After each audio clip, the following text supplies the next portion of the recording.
Soto zali ko luba awa, soto zali ko pesa ba témoignage ya grand prophète oyo, ezali teke tolingi ko tombolaye likolo ya le Seigneur Jésus-Christ. Parce que n'est pas toujours nanyo prophète azali awa, Jésus azali awa. Donc elo abang ezaki soto tomboli prophète Jésus ke likolo. Merci Banakin, Bana monde entier. Maxi bien-être. Sougala café, logo na mêlé logo mais logo ezamabe. Il y a bien pour na panne technique mais ko sale la on ndenga mabete sale la ngo pona mama. A célibataire to lingi bino ate. So maka boma mukolo bala. Pourtant mzo ba produire ngo soute. Maxi bien-être yango yo. Lukango benga ndekonanga alendele ye mutu ayebi esika ko fournir yo autant que tu veux $35 ezebele na kati sobo melika moko de joga bien be moroïde banini tout ça bilialia vanda musala banini et réparer yo système ya break et réparer yo pe fonctionnement ya break de break donc et pe son fonctionnement ya bien. To comme ba congolais toujours gagner ba match. On va défaite, pas technique en plein match, c'est pas bon. Zongela et loco. Nana c'est éviter de dire surtout ba pasteur, boningo mela boyawa. Bo benga pena alendele na numéro na e pour bo benga pour bo zeloko. C'est important. Traitement poison anti-poison yango yo. Ne ba mususu meli yango avant kende obima. O mela ngo. Ça a des jours, à tabater le loco, moi cuire mon corps, c'est bon. Oyopé, anti-poisson. Donc, ce qu'on attend, ils ont la carte. Et l'on l'a. À l'un des Mikolo somme. N'habiter Mindela, on va payer Bilogo, on va vous dire. Pour Bilogo, on va dire solo. Mikolo, va tirer à poisson à toi, famille, à toi, problème dans moutoute, jalousie, car. Donc, va produire en wana, il y a anti-poison. Oyopé, anti-poison. Donc, benga à l'un des à partir naïe, à Ibneni, ou à Ozouango. Nous avons pambola bino mi batte lambo ke komi biete batwa komi na jalousie oyo tozo comprendre de souté bana mike bazo kufa mikolo bazo kufa ba otiana bana bébé ba poisson donc toujours zala nantina ondengana ngana ndako c'est bon que Dieu vous bénisse. Dans les soucis de vous informer, divertir et vous former, Nouvelle Tendance, votre chaîne, met à votre disposition des applications, radio et télévision. Comment installer? C'est simple. 1. Rendez-vous sur Play Store ou App Store. Tapez TVNT pour la télévision et RNTFM pour la radio. Pour répondre à vos préoccupations, contactez les bureaux. Merci pour votre acte de bienveillance. C'est compliqué, en fait, Abraham... Merci Balania Nouvelle Tendance, merci encore une fois chez vous dans vos maisons Episcopo Yambo, rendez-vous Nakitata. Nakanisi boza déjà avec Sengo Yakosepela parce que chaque vendredi, bozo aura témoignage, il y a frère Branham et ça la bien. Nakomi gozo bapel, bato bazo benga vraiment Nzambe apambola bino Nzamba, il y a prophète William Marion Branham Nzamba apambola bino et merci na pasteur Doné Nzaou, que Dieu vous bénisse vraiment na participation na yo parce que to senga ba vidéo tisiko rien. Tisiko bazo tindate émission ko silate na kanisi na sui parti moko il y a témoignage à frère Branham abane ko kenda zo kuma mutu kana kanisi bo mona ngo yango to banda nango lelo après tout il y a pasteur Doné Nzaou vraiment Nzamba pambola yo osali ya yo famille kuna na internet obengi ngai de démon obwakinga na lifelo oyebi message te vous ne connaissez pas le message osande na kindoki il est qui? Kasina bolingo yankolo nakosenga permission te nakosenga permission te naligio nanko nanko. Vous êtes des sorciers. Le message sango. Regardez notre ami Bill Désert. Comment il est tombé plus bas. Moi, Ngai, je ne parlerai jamais contre Branham. Il n'est pas mon Dieu. Il n'est pas Dieu. Mais il est un petit Dieu. Fais attention. Vous pouvez créer des écrits. Il y a façon de dire. Oui, Branham a créé des écrits. Tous les cas de sûr. Yope moi nanzambe, kaipe moi nanzambe o, minangwe kokiko kabola, makila. Dieu a fait de toi ce que tu es. Nzambe a commission oyozali. Mais regarde maintenant. Kasitala sikawa. Tu es maintenant riche. Tango comme na bozui. Ozako yo kadiso sote. William Branham, Bisso Tokosuka Wapi. Nous sommes sortis des dénominations. Bisso Topimi na bibongiseli. Nous t'avons suivi. Bisso Tolanda Kiyo. Soki obimaka na butu ekoyebana. Nyonso ya mabe ekoyebana. Si le message devient une punition pour toi, c'est que tu n'as pas été fait pour ce message. Le message, c'est la meilleure des choses que Dieu peut donner à un humain. J'ai compris que c'est le nom de frère Branham qui dérange les gens. Mais nous n'allons pas laisser ce nom. Même si vous dites que vous priez Jésus, c'est bien.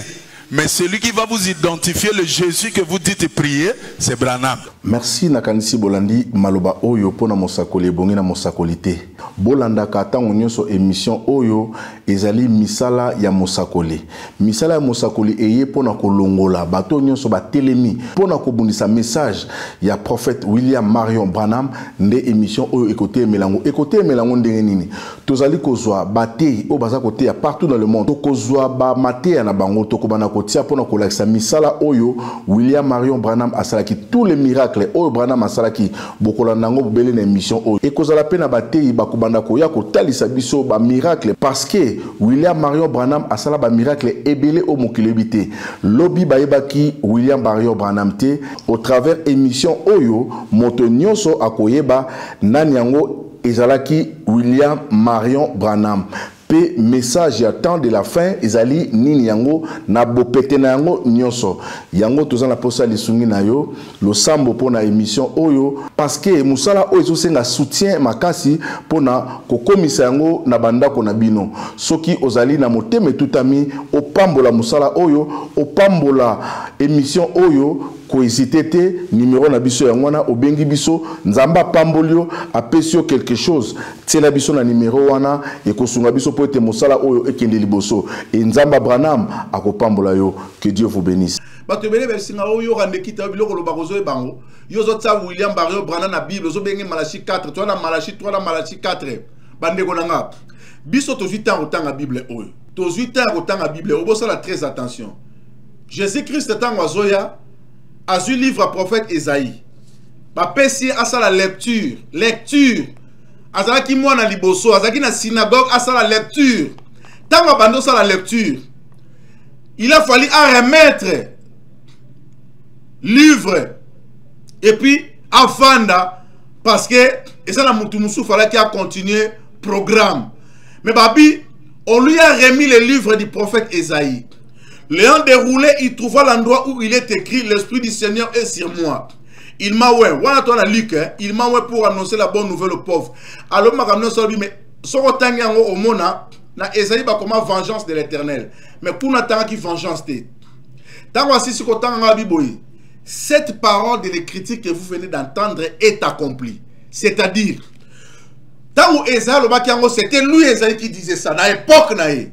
Il y a un bon prédicateur. Il faut maîtriser 3 cours de théologie. Exégèse, herméneutique, homilétique. C'est ça l'art d'un prédicateur. Pose la montée à malamu. Texte oyo. Et bandaki pa banani. Si qu'on a biso le photo le belango nini. Peu au compte na kati ya prophétie à comprendre on dimbole la batou parce que Jésus atambolaka likolo mai atambolaki pona nini. Lelo soko ngote ya biso ko expliquer biso nenge nini. Parce que tant que l'Esprit du Seigneur est sur moi, moi Esaïe. Mais or il parlait de Jésus. Surtout que la typologie de mon Esaïe est un type de Jésus-Christ. Alors, bato bayoka ki yango bakanisa ke Esaïe. Ba mona vengeance te, ba mona secours te, ba mona eloko moko te. Mais tant que Jésus a su yango alobi que cette parole de l'écriture que vous venez d'entendre est accomplie. Esaïe parlait de moi. Balobi bato bakomi kote na miso babi oyo ne c'est pas lui le fils de charpentier oyo mwana na Joseph na Maria te o papa na sala ka bibonga kuna te mwana oyo te mwana charpentier papa la bangata la banyonga bakiti ya bato asali na te bibonga bato o yeyo te mwana alinga lobela biso maka manzambe balobi mabanga e bandi. Bandi maka ete na mboka na ye. Alobi ngai ne mutu na eko monisa ba aveugle, ngai ne na eko libere, ngai ne na eko sala bonde ko na ngai. Bolo balanga Malachi 4 eza Branham na ndenge est-ce qu'on va komi Branham na kati ya Bible. Totanga Biblia malamu. Zonga na prophétie na ndoto ya Joseph. Joseph aloti ndoto. Na ndoto Joseph aloti amoni kaka ke 11 étoiles et gumba melie. Papa na maman ba gumba melie. Il y avait 11 étoiles, na papa na maman na eda bande koné ba gumba melie.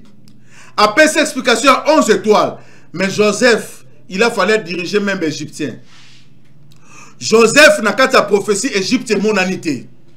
Qui bokonjo a sala ki banda ki en Égypte. Mais na image balaki c'est ba nation te balaki c'est ka Israël. Toye na Jésus-Christ. Lui-même sur la terre, il n'a pas prêché les nations. Ayebaki ke Branham a ôté à ba nation. Ayebaki ke Paul a ôté à ba nation. Jésus n'a pas prêché les nations. Ateli matena tini baye kolibo kenemi balemi balebo kene côté na ba brebis perdu d'Israël. Yango bato vuvuamu. Yango bato bundu dia Congo, bandi maka christianisme té. Bandi maka Jésus babi aya pa na bisoté. Oui, baza la raison parce que Jésus tinaki bango kene ba brebis perdu d'Israël. Mais tant où Jean aïe. Albi na bisoboy. Il était venu chez les siens. Jean Zali continuité à l'écriture. Jean Zali continuité à message. Tant où Jean y est, parce que cet esprit, l'Esprit Saint, lui-même Jésus-Christ, il devait être la continuité des choses. Abina Kei, après quelques temps,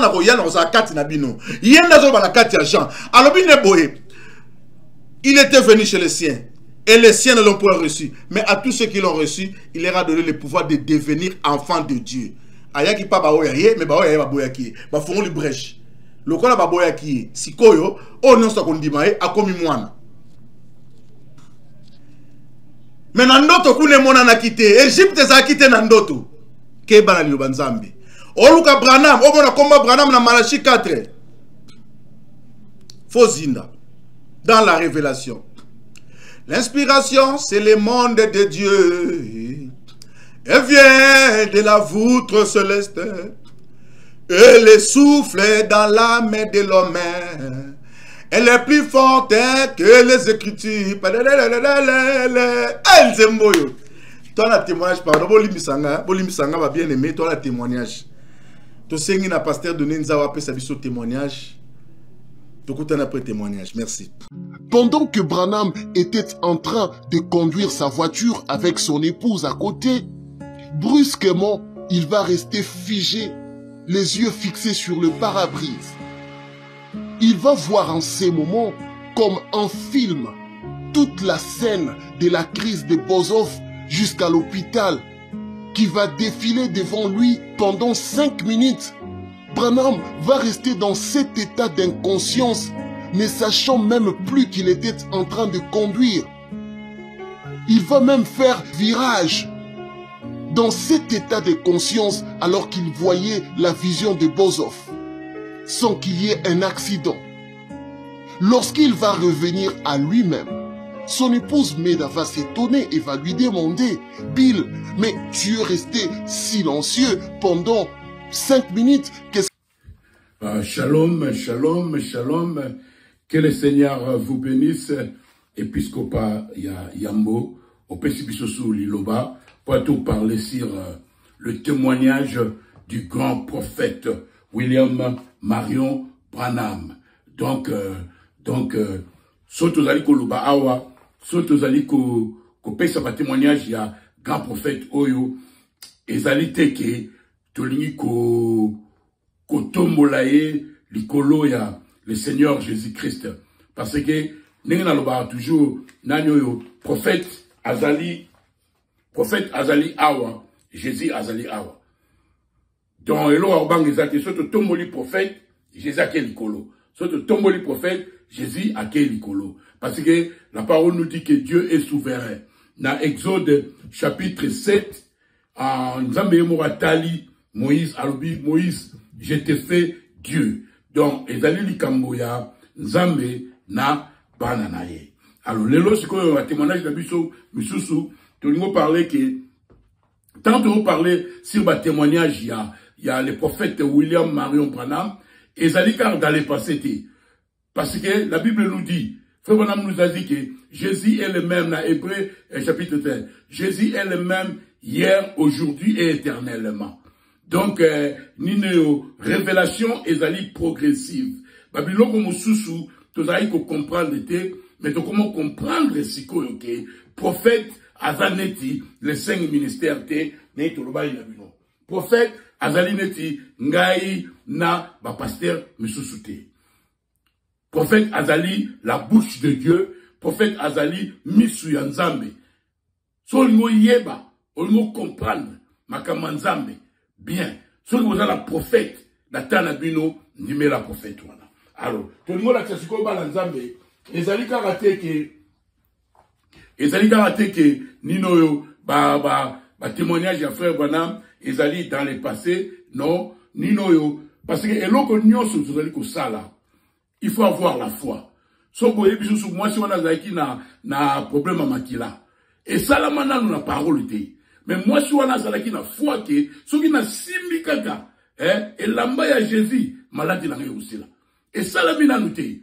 D'autant que Jésus, quoi, à sentir vertu, puissance, et bibi la katinaye, a balu qui par moi, si on a lobby, n'a la touché nga. Ba pire coup, ba, mais, nino, ba, te bele, ba, habité. Parce que j'ai senti que puissance est bimi. Donc, ils ont là qui foi, ya moi, si on a, aïe, si on a simbi, et la mana yekaka, na la sauver. C'est la même chose. Ata mutaza la don. Ata mutaza la don, le prophète William Branham. Mais biso, pour la guérison la biso. Biso, pour la miracle, nous devons croire. Parce que la foi de Yangonde est la clé. La foi de Yangonde est déclenchaka, miracle. Alors, si koyo, surtout qu'il y a 2 Rois, chapitre 13, verset 21. Donc, un miracle à faire bonhomme, et j'allais dans les passés. Maintenant, la vie n'a biso. Batou, yoka bandi, a fait bonhomme. Bazou la guéri.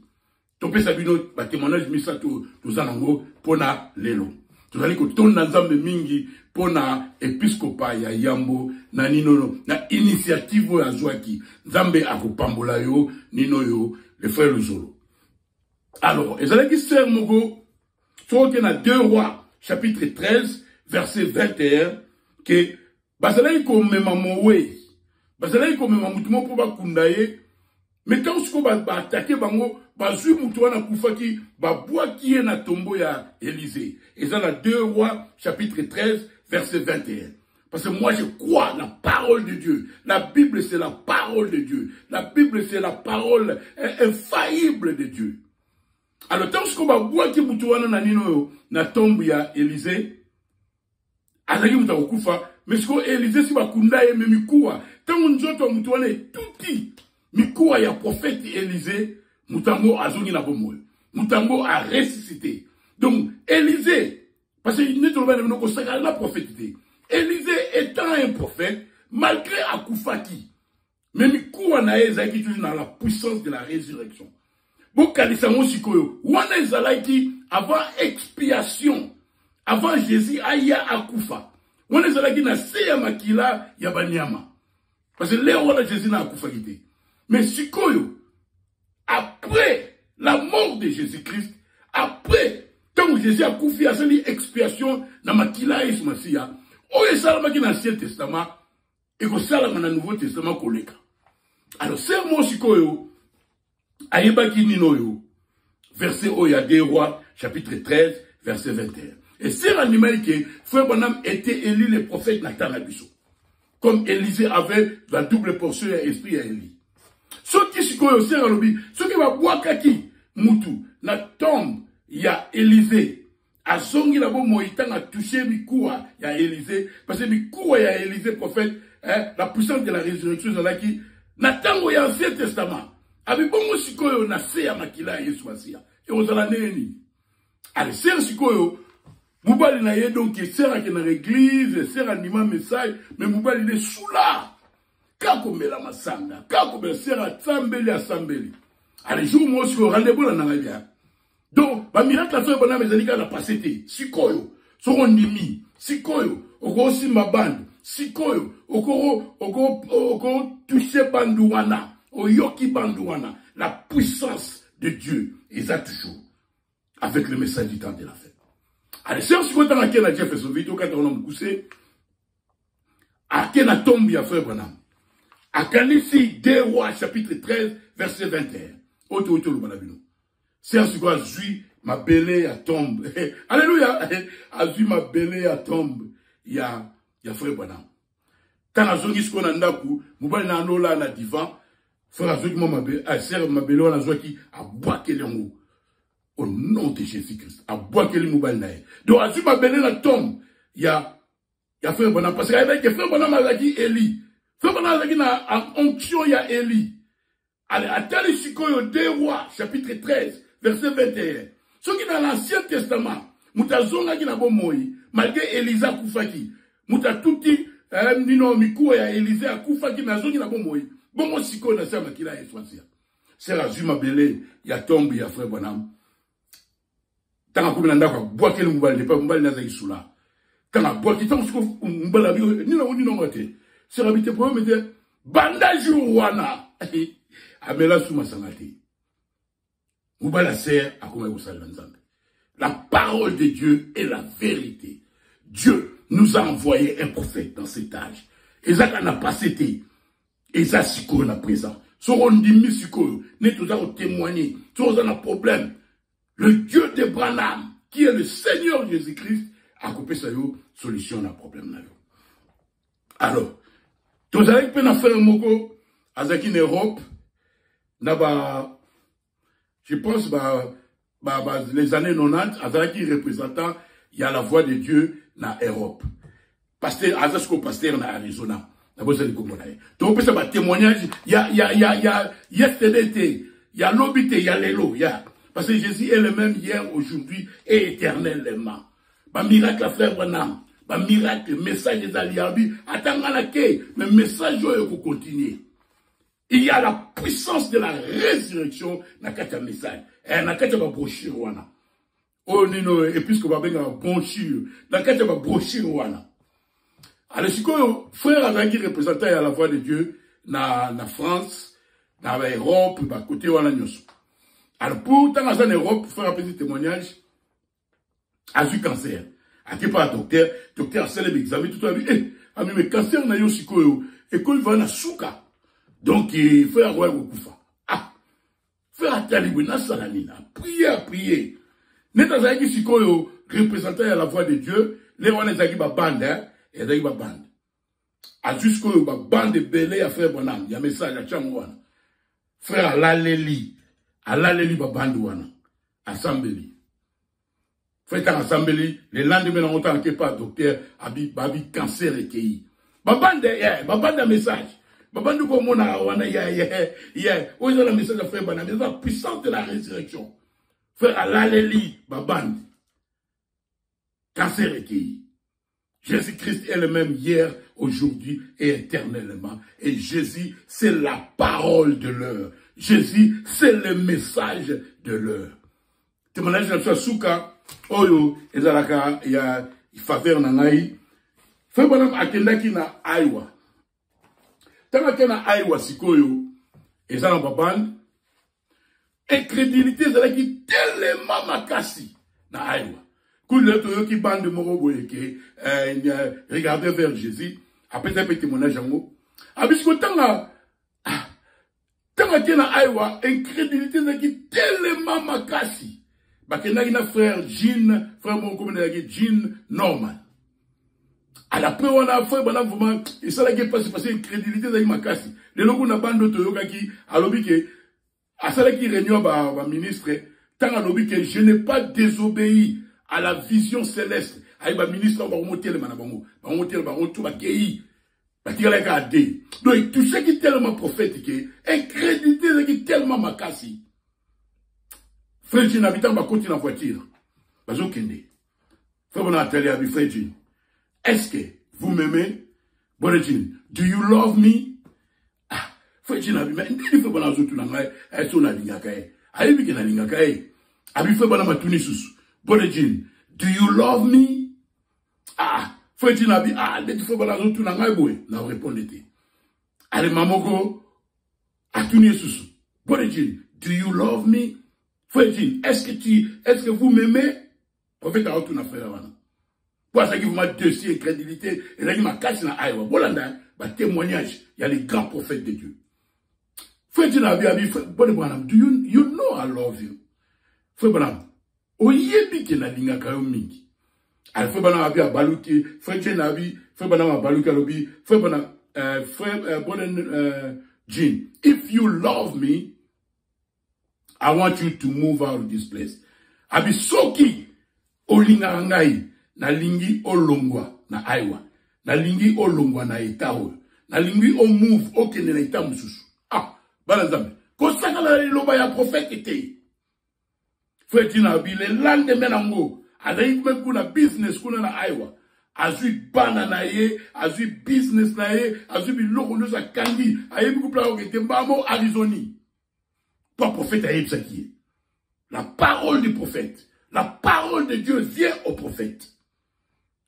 Freddy na kenaye, yaka seki za yika alonke. Donc soki, neki frère Randekita, frère Luzolo, episcopa ya Yambo, le Wazalendo, o azako sala, azako telema, pona William Branham. Bien-aimé Luzolo, oyebe lo rozo salate. Donc on a likolo, ba ange bazako sala ba feti, pour azako telema sur la vérité. À la fin du jour, à Kenaïd, à l'état à Kesh, quand on a un coup mini de l'Ungossi là, à éviter que l'eau à Salakiwana, à Télémi, à se ranger côté à prophète de Dieu, à éviter que Nzambe à quoi reconnaître. À la fin, quoi, nous sommes à Moussala Nanda Kounae, Balamou à Kouei, pas tant à Kouei, à Arizona, fait bon Mazana Nino na Jeffersonville, na Indiana. Faut dire la couille pas hémorragie interne.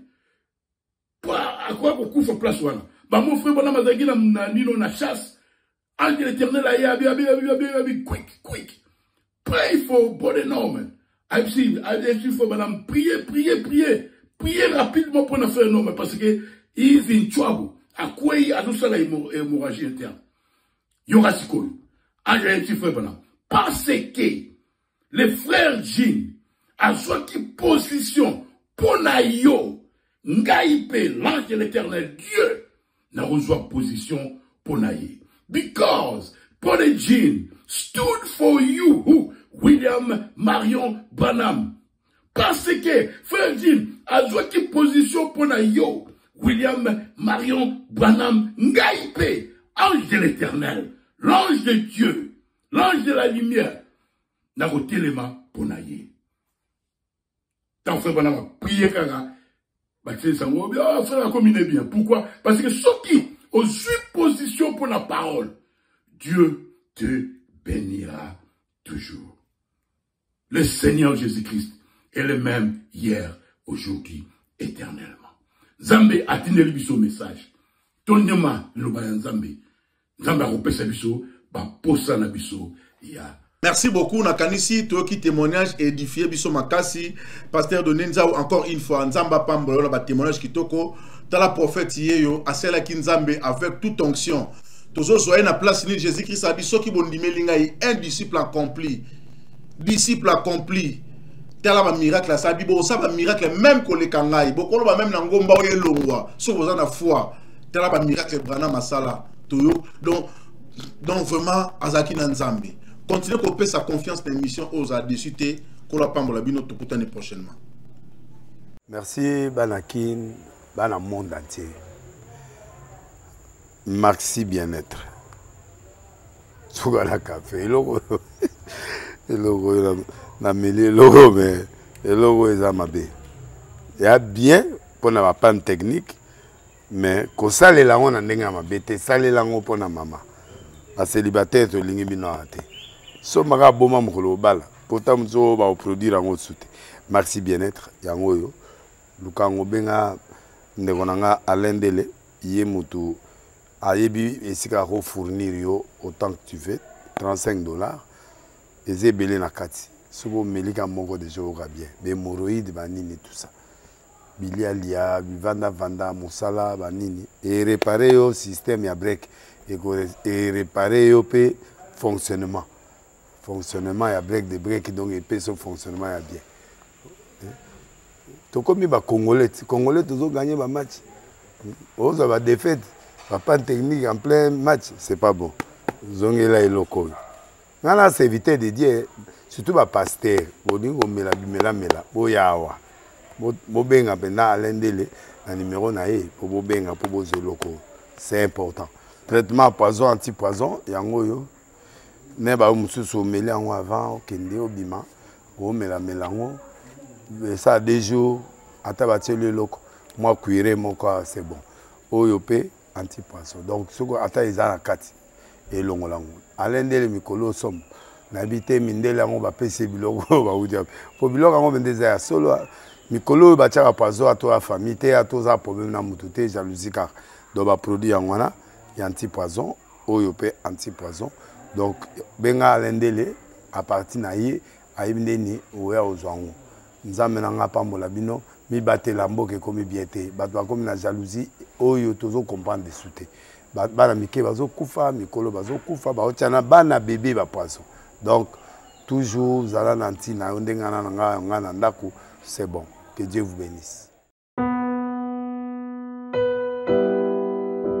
Bien-aimés dans le Seigneur, shalom. À vous qui ont un grand cœur. Bino bao mitema nzamba pesa bino mitema malamu. Mitema kosunga. Fondation Alendele na orphelinat Christ Rédempteur bana posa na bino. Bana posa lisungi na bino. Bano baboti bakenda. Bano bazala moya kotanga te. Bato bana besoin lisungi. Bino bato bana mitema malamu. To bana posa ya lisungi na bino na orphelinat Christ Rédempteur, la Katia Fondation Alendele. Kanise loko. Eza yondolo bakie, ozanzambe ya bana bitike, yo mokolo bakie, osungaka basi bakufela mibali, pona nini pasi ya boye onzambe.